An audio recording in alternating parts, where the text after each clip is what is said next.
It is no measure of health to be well adjusted to a profoundly sick society. Jiddu Krishnamurti. Let's be clear from the start. If you are feeling tired all the time, unmotivated, emotionally flat, or like you just can't keep up, you are not lazy. You are responding, often unconsciously, to a culture that rewards exhaustion and treats overworking like a personality trait. As someone who studies behavior and mental health, I can tell you that what we often call laziness is actually something deeper. It's emotional fatigue. It's nervous system overload. It's the cost of being on all the time without real space to be human. The problem isn't you, it's the environment you've been expected to survive in. From school to the workplace to social media, everything around you has been designed to keep you productive, connected, and available, but not nourished, not whole, not well. And when you finally burn out or slow down, the system doesn't change. It just blames you for not keeping up. This topic matters because it names something many people feel but can't quite explain. It shifts the question from "what's wrong with me" to "what happened to me." That's not just a mental reframe, that's a radical act of self-understanding. So no, you are not lazy. You're tired of trying to meet inhuman expectations, and acknowledging that, truthfully, without shame, might be the first real step toward healing. Let's talk about why. Number 1. Being tired of everything isn't apathy, it's systemic depletion. Let's get one thing clear. Being tired of everything is not the same as not caring. It's not apathy, it's not laziness, it's not a flaw in your personality. It's what happens when your mind has been constantly pulled in every direction by demands that offer no real nourishment. You're not uninterested in life, you're just too depleted to engage with it fully. In psychology, this kind of emotional and cognitive shutdown is known as learned helplessness, a state where you've been so overwhelmed for so long that you stop trying to find meaning in what you do. Not because you don't want to, but because your energy has been drained by cycles of pointless urgency. You weren't born bored, you've been burned out of your own curiosity. Think about how much time you spend on tasks that feel urgent but not important. Checking emails, managing endless notifications, answering messages that go nowhere, moving from one assignment to the next with no space to breathe, much less reflect. That's not life, that's just friction dressed up as responsibility. The philosopher Kierkegaard once said that boredom isn't the absence of stimulation, it's the absence of meaning. And that's what a lot of people are really experiencing today. It's not that life has lost its color, it's that constant stimulation has dulled your senses. You've been so busy reacting that you forgot how to wonder. I had a student tell me, "I don't feel interested in anything anymore." But when we unpacked her day, it turned out her schedule was so tightly packed with school, work, social media, and expectations from others that her brain never had time to wander. Curiosity doesn't survive in captivity, and she was living in a mental cage. The system doesn't want you curious, it wants you compliant. Because curiosity leads to change. It leads to asking uncomfortable questions. It leads to wanting more than what's been handed to you. That's a threat to the way things are. So no, you're not broken. You're not numb by nature. You've just been running too long on empty in a culture that praises burnout and calls it ambition. What you need isn't more stimulation. What you need is recovery, space, silence, and the freedom to be curious again. That's not apathy. That's the first spark coming back to life. Number 2. You've become addicted to being needed because that's the only time you feel valuable. Let's be honest. We live in a world that doesn't teach you how to feel worthy unless someone else confirms it first. So it's no surprise that being needed starts to feel like oxygen. You answer every message. You take on more than you can carry. You say yes even when you're drained. Why? Because being useful has quietly become your only proof that you matter, that you belong, that you're enough. This isn't laziness, it's the fallout of tying your value to other people's approval. And the moment no one needs anything from you, that silence doesn't feel like peace, it feels like emptiness.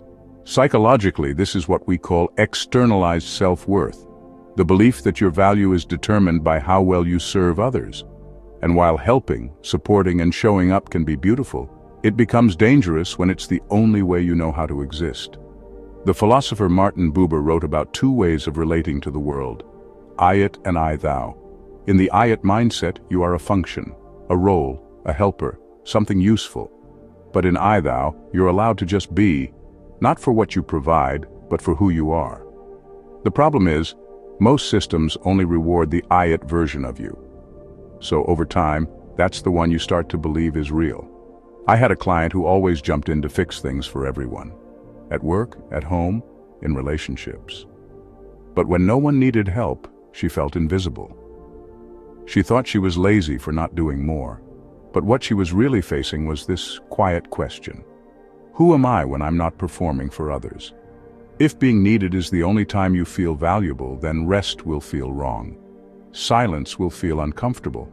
And doing nothing for someone else will feel selfish. But none of that is true. That discomfort is a sign, not of laziness, but of healing. It means you're beginning to untangle your identity from a system that taught you love must be earned through service. You are not a to-do list. You are not a title. You are not a role to be filled. You are allowed to be valuable even when no one needs you, especially then. Number 3. You're not lazy, you're waking up. You think you're falling apart. You think you've lost your drive, your edge, your motivation.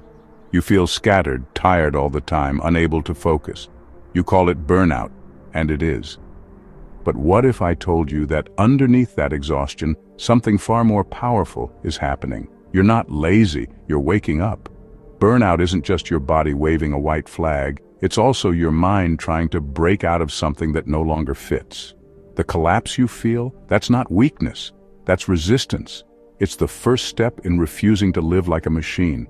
And like all awakenings, it's messy. It comes with doubt, fear, and the question we all avoid, what am I doing this for? Psychologist Herbert Freudenberger, who coined the term burnout in the 1970s, didn't describe it as a personal failure.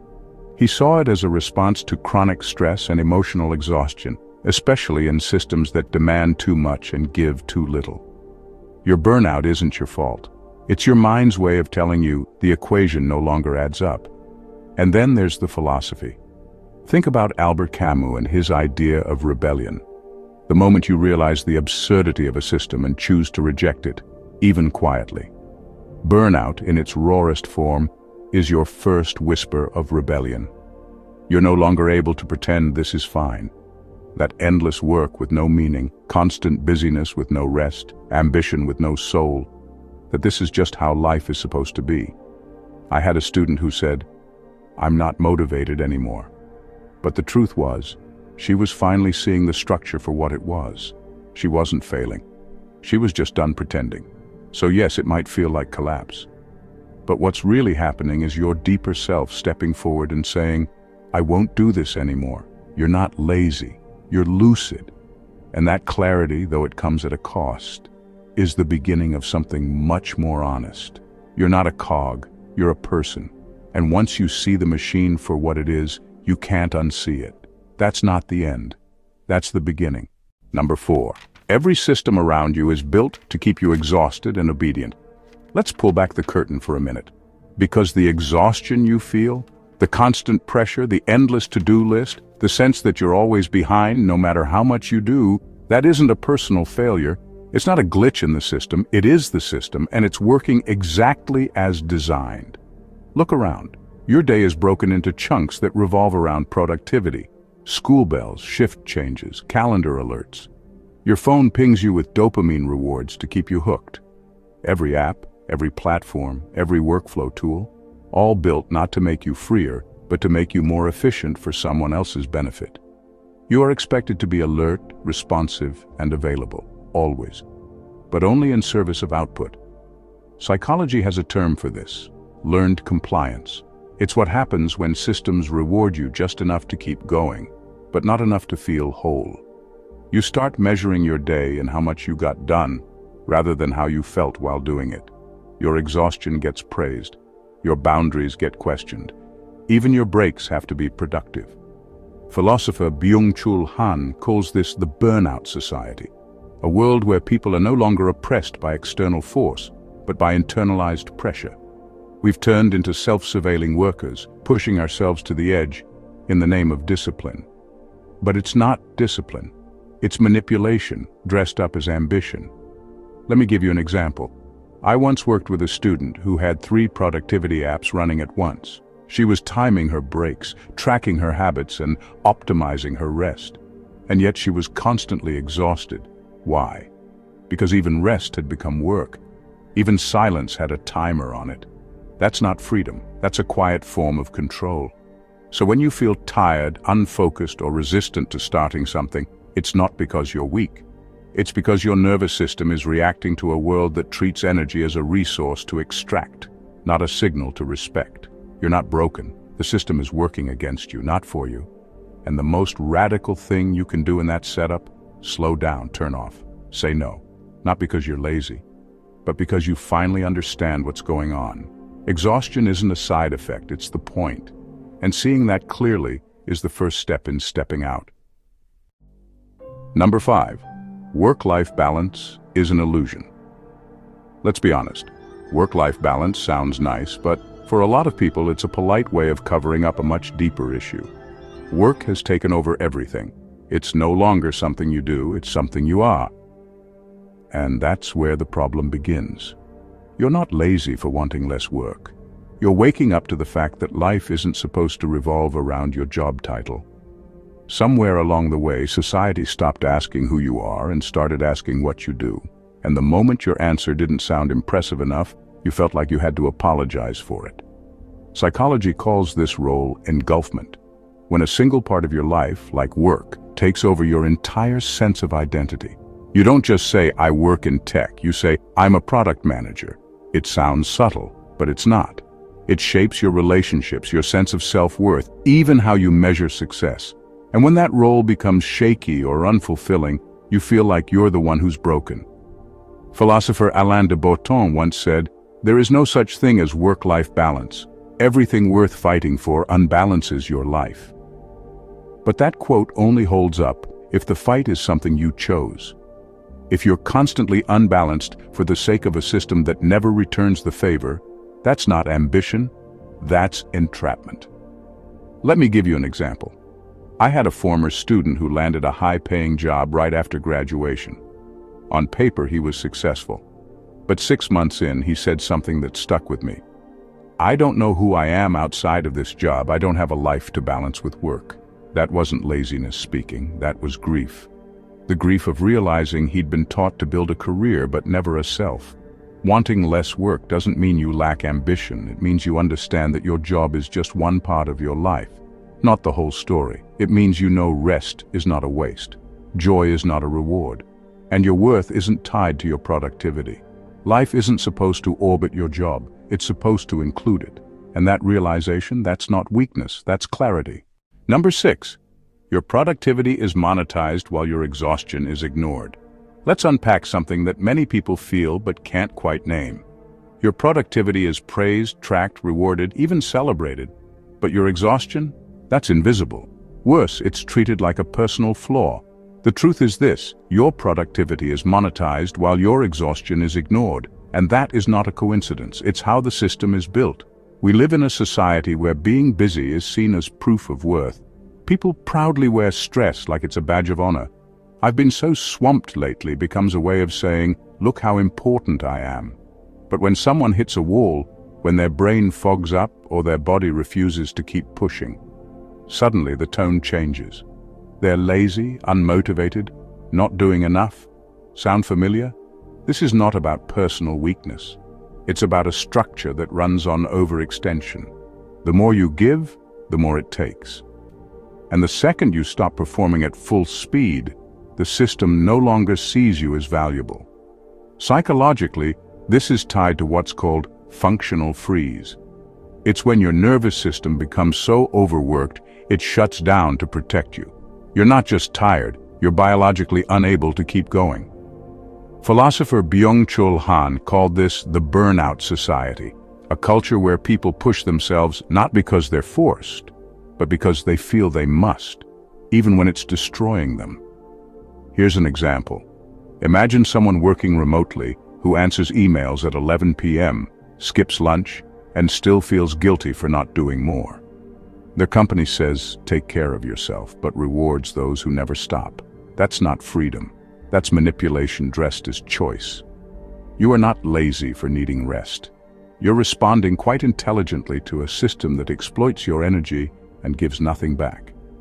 Your so-called lack of motivation is often your mind and body screaming for a pause, not because you're broken, but because you're running on empty. The system profits from your effort. It has no business plan for your healing, and that is the real problem. Number 7. You've been taught that rest is only deserved after collapse. You've been taught that rest is only deserved after collapse. Let's sit with that for a moment. Think about how often you've said, "I can't rest yet, I haven't done enough," or how guilty you feel taking a break when everyone around you seems to be grinding non-stop. That guilt isn't random. It's the result of a deeper cultural script, one that says rest is a reward, not a right. In our society, rest is something you earn after proving your worth through exhaustion. We celebrate the all-nighters, the skipped meals, the 70-hour work weeks. We praise people who burn out as if that's what dedication looks like. When someone says they're taking a break before hitting a wall, they're seen as lazy or undisciplined.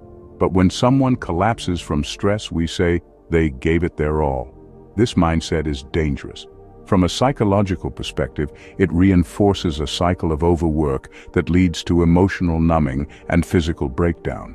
It's called delayed self-care, where your needs are constantly postponed for some future version of yourself who deserves it.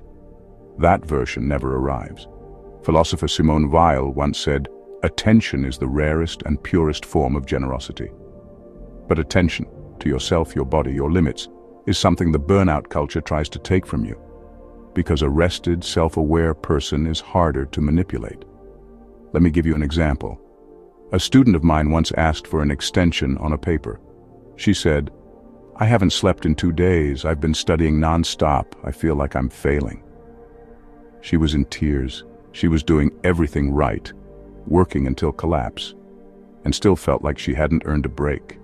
That's not laziness. That's a system teaching people to destroy themselves for approval. The truth is, rest isn't what you do after you've proven your value. It's what allows you to remember your value. Taking a break isn't giving up. It's stepping out of a game designed to drain you. So no, you're not lazy for slowing down. You're doing something radical in a culture that respects you only when you're breaking. You're reclaiming your right to exist beyond your output. And that's not weakness, that's wisdom. Number 8. Ambition has been weaponized against you. Follow your dreams. Reach for the stars. If you want it bad enough, you'll get there. Sounds inspiring, right? But let's look at what those messages are really doing, because behind the motivational tone, there's something more manipulative going on. You were told to dream big, and you did. You studied hard, made plans, gave your time, your energy, maybe even your health, because you believed those dreams would lead to freedom, happiness, and fulfillment. But here's the catch. Many of those dreams were never truly yours. They were shaped by institutions that benefit from your effort, not your well-being. Take the corporate ladder, for example. Ambition tells you to climb it, move faster, be more productive, stand out. But as you climb, you start noticing something strange. The rewards aren't what you were promised. More hours, more pressure, less time for yourself. And the top? It just keeps moving further away. What you thought was your personal dream turns out to be a carefully engineered path, one where your labor builds someone else's success. This is where philosophy and psychology intersect. Psychologist Viktor Frankl once said that when people lose a sense of meaning, they begin to feel empty. And when your dreams stop feeling meaningful, when they start feeling like demands instead of desires, your body responds. You feel drained, you lose motivation, and then you get labeled lazy. But it's not laziness, it's disillusionment. Your mind is beginning to see the trap, and your energy is retreating from a game that no longer makes sense. Ambition has become a tool, not for growth, but for control. When people chase goals that were never truly theirs, it keeps them too busy to question why they're chasing anything at all.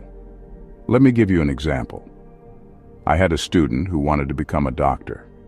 Not because she loved medicine, but because she was told that was the definition of success. By year 3, she was depressed, burnt out, and full of self-doubt. Everyone said she lost her drive. What actually happened? Her mind had started rejecting a life that didn't align with her truth. So no, you're not lazy, you're waking up. And that is far more powerful than blind ambition. Number 9. You mistake chronic fatigue for a character flaw. You wake up tired, even after a full night of sleep. You sit down to work and stare at the screen for 10 minutes, doing nothing. You have a list of things to do, but every task feels heavy. And then, the shame creeps in. Why can't I just get it together? What's wrong with me? Let me stop you right there. Nothing is wrong with you. What you're calling laziness or lack of willpower is very likely something else entirely. You're not broken. You're in survival mode. From a psychological point of view, this is what we call chronic nervous system dysregulation. In simpler terms, your body is stuck in a stress response. When you're constantly overwhelmed, anxious, or pushed too hard for too long, your brain shifts into protective mode. It says, we don't have the energy for thinking, planning, or pushing forward. We're just trying to survive. This is why people mistake chronic fatigue for a personal flaw. We live in a world that values output over well-being, so when your body slows down to protect itself, it's seen as a failure rather than wisdom. Philosopher Alan Watts once said, "You are under no obligation to be the same person you were 5 minutes ago." But society disagrees. It expects you to be consistent, driven, efficient, even when your nervous system is screaming for a break. Let me give you a real example. I had a student who kept zoning out in class. She'd apologize constantly. "I'm so sorry, I don't know why I can't focus." Turns out she had been caring for a sick parent while working a part-time job. Her nervous system was in full shutdown. She wasn't unmotivated, she was maxed out. No amount of pep talks or productivity hacks would fix that. When you are stuck in survival mode, motivation doesn't disappear because you're lazy. It disappears because your brain is prioritizing safety over success. And safety always wins. So next time you find yourself saying, "I just need to try harder," pause and ask instead, is my body asking me to slow down? It's not weakness, it's biology. And it's time we start treating it with the respect it deserves. Number 10. You're punished for needing what humans actually need. Let's talk about something that should be obvious but somehow isn't anymore. The basic things that make us human are now treated like indulgences. You need sleep. You need time to think. You need space to do one thing at a time. You need mornings that aren't rushed, conversations that aren't interrupted, and moments that aren't monetized. These are not luxuries. These are human necessities. But the society we live in treats them like you're asking for too much. 8 hours of sleep must be nice. A slow breakfast with no screen? Who has time for that? A weekend without email? That sounds lazy. You are punished subtly or directly for needing what your mind and body were built to need. This is where the gaslighting begins. You start calling these things self-care, as if they're optional extras rather than your biological baseline. You feel guilty for taking naps. You feel unproductive for turning off notifications. You say things like, "I wish I had time for that," when really, you were never supposed to live without it. Psychology calls this cognitive dissonance. It's the stress that comes from holding two opposing beliefs. One part of you knows rest is necessary. The other part has been trained to believe rest is a sign of weakness. That constant internal battle is exhausting in itself. Philosopher Hannah Arendt once said, "The most radical thing you can do is to simply stop." In a burnout society, stopping, even briefly, becomes an act of defiance. Because when you rest, you're no longer useful to the machine. And the machine doesn't like that. Here's a real example. I had a colleague who started taking short midday walks without her phone. Just 20 minutes. Her productivity actually went up, her mood improved, but her manager questioned her commitment. Not because she was underperforming, but because she looked like she wasn't busy enough. So here's the truth. You are not lazy for wanting slow mornings and full nights of sleep. You're human. And if the world punishes you for acting like a human, the problem isn't you. It's the world that forgot what being human even means. Number 11. You can't pour creativity from an empty brain. You stare at the page, or the screen, or the task in front of you that you know you need to start, but your brain just won't move. You're not distracted. You're not lazy. You're just blank. Sound familiar? That's not procrastination, that's cognitive shutdown. There's this myth that creative people are supposed to be endlessly inspired, always buzzing with ideas, staying up late with flashes of brilliance. But here's the truth. Creativity is not a button you press. It's not something you squeeze out of a tired brain. Creativity needs fuel, and that fuel is rest, space, and mental clarity. When you're burnt out, none of those things exist.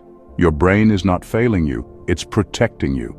Psychologists refer to this as allostatic overload, a fancy term for what happens when your brain is carrying more stress than it can process.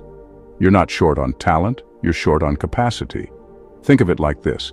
If you try to run a marathon on 0 sleep and no water, you don't blame your legs when they give out. But when your mind stops cooperating, you assume something is wrong with you. That inner critic shows up fast. Why can't I focus? Why do I keep avoiding this? But the better question is, have I given my brain anything to work with? Philosopher Friedrich Nietzsche once said, "There's more wisdom in your body than in your deepest philosophy, and your body, including your brain, knows when it's done. It pulls the brakes long before you do." What you experience as procrastination is often your nervous system throwing up a warning sign. I had a student who loved writing. She was sharp, insightful, always full of ideas. But during exam season, she couldn't finish a single paragraph. She thought she had lost her creativity. What actually happened? Her brain had hit its limit. She was running on fumes, and creativity doesn't live in exhaustion. It lives in space, quiet, and recovery. So no, you can't pour creativity from an empty brain. That's not failure, that's biology. And until we treat mental clarity as a necessity, not a luxury, we'll keep mistaking shutdown for laziness, when in fact it's the smartest response your brain can give. Number 12. You've internalized guilt as a productivity metric. Let's talk about that constant, low-level guilt buzzing in the background. The feeling that you should be doing more, even when you're already tired, already stretched, already spent. Where does that come from? You've been trained to believe that your worth is measured by your output. If you're not producing something, working, studying, responding, creating, then you feel like you're wasting time, and worse, you feel like you are the waste. But this guilt isn't some deep moral truth. It's a message planted by a system that sees humans as machines. In psychology, we call this internalized capitalism, the idea that your personal value is directly tied to how useful or productive you are. It's why you feel restless on your day off. It's why you feel ashamed for needing help or for resting too long. You don't just feel behind, you feel like you are behind. The philosopher Max Weber talked about how modern society turned work into a moral act, not just something you do, but something that defines who you are. So if you're not constantly doing, you feel morally off balance, like you've failed some invisible standard. Here's an example. I once asked a student how her weekend went. She said, "I didn't get much done," and immediately looked guilty. But when I asked her what she actually did, she told me she rested, saw her grandma, went on a walk, and read for fun. In any sane world, that's a beautiful weekend.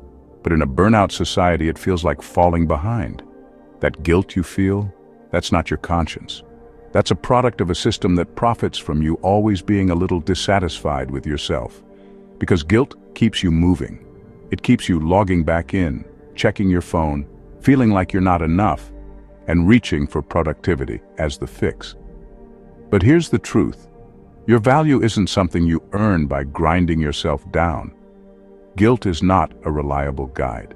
It's a signal that you've absorbed a belief that doesn't serve you. So the next time you feel bad for resting or not being productive enough, ask yourself, who does that guilt actually serve? Because it certainly isn't you. In final words, the cure for exhaustion is not always rest. The cure for exhaustion is wholeheartedness. David White. Let's finish where we began. This isn't about laziness. It never was. What we're seeing now is a generation of people misdiagnosing depletion as personal failure. You're not broken because you can't keep up. You're exhausted because no one was meant to live like this, constantly available, always producing, endlessly proving. As a psychologist, I can tell you with certainty, what you're feeling is not weakness. It's the biological cost of trying to survive in a system that treats humans like machines. The body keeps score, and right now, a lot of people are carrying the interest on years of overextension, self-suppression, and invisible labor. We've been fed a version of success that rewards burnout and shames rest. But slowly, something is shifting. More people are starting to ask, what if I don't want this? What if I stop pretending this is sustainable? What happens if I let myself be a person, not a product? That is not giving up, that is waking up. The truth is, society is built in a way that profits from your disconnection, from your time, your presence, your attention, even your inner voice. And the more detached you become from your own needs, the easier you are to control. So the most powerful thing you can do right now isn't to hustle harder. It's to pause, listen, question. Begin to believe that your worth is not tied to what you produce, that your fatigue is not proof of laziness but evidence of misalignment, that you're longing for rest, for space, for slowness. That is not a flaw, it's a signal, a very human one. You are not lazy, you are responding, consciously or unconsciously, to a system that never had your well-being in mind. And seeing that clearly is not just a moment of clarity, it's a beginning.